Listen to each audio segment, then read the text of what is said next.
Instructional materials in education. The content of the topic is a guide to the selection of the instructional materials, introduction to the various rules of instructional materials in different teaching situations, different types of instructional materials that are available today, selecting suitable materials, specific purposes, guidance in the selection of instructional materials. Instructors must be familiar with the content of all media used in instruction.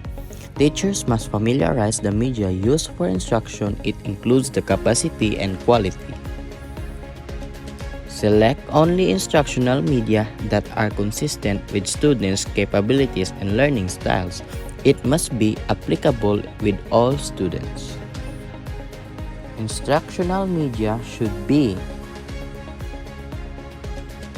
chosen objectively rather on the basis of the teacher's personal preference or bias. It not should be influenced with other but for all participants. Chosen on the basis of their contributions to the learning outcomes. Produced locally by instructor usually makes significant contributions to learning. Follow learning activities. It should follow the format of the lesson. Appropriate to the teaching formats being used. It should be acceptable to all. Guidelines in selection instructional materials.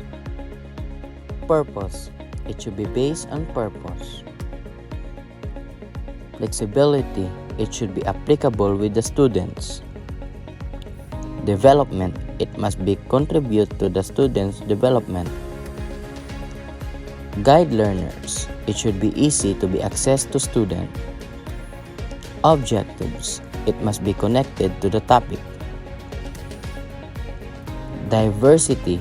It should be acceptable to every student. It includes differences. Content. It should be connected or relevant to the whole topic. 3 basic classes of instruction methods and its roles in different teaching learning systems. Class of techniques, examples, role of teacher or instructor.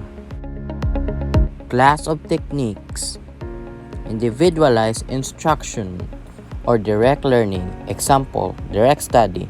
The role of the teacher is to produce. Group learning, example, group study. The role of the teacher is to guide. Mass instruction, example, seminar. The role of the teacher is to instruct. Selecting suitable materials, specific purposes. Goal. The goal and purpose of the objective of the study. Next is the different strategies or techniques. First is mass instruction, individualized learning, group learning, and lastly, direct experience or to real-to-life experience. Types of instructional materials: printed and duplicated materials. These are documented files. It cannot be changed. Next is non-projected display materials. Posters can be moved or replaced. Next, still projects display materials. Gadgets used for different learning purposes. And lastly, technological instructional media.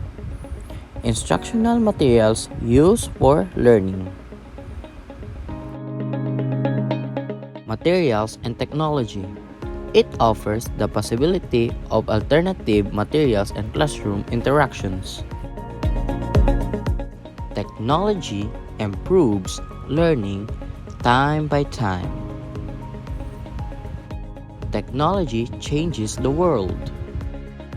Online tools for teaching and learning examples are Kahoot, a free student response tool for administering quizzes, facilitating discussions, or collecting survey data.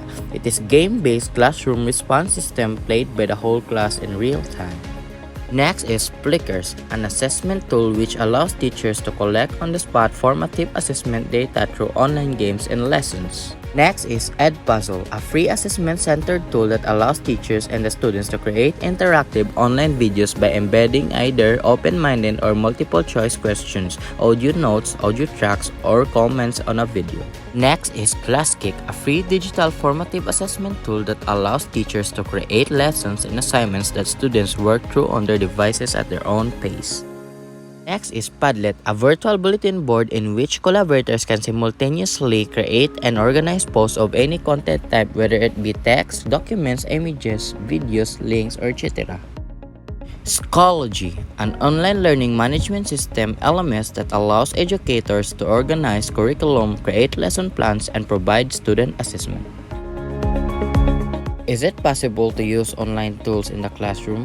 Yes, because it is much easier to access and understand.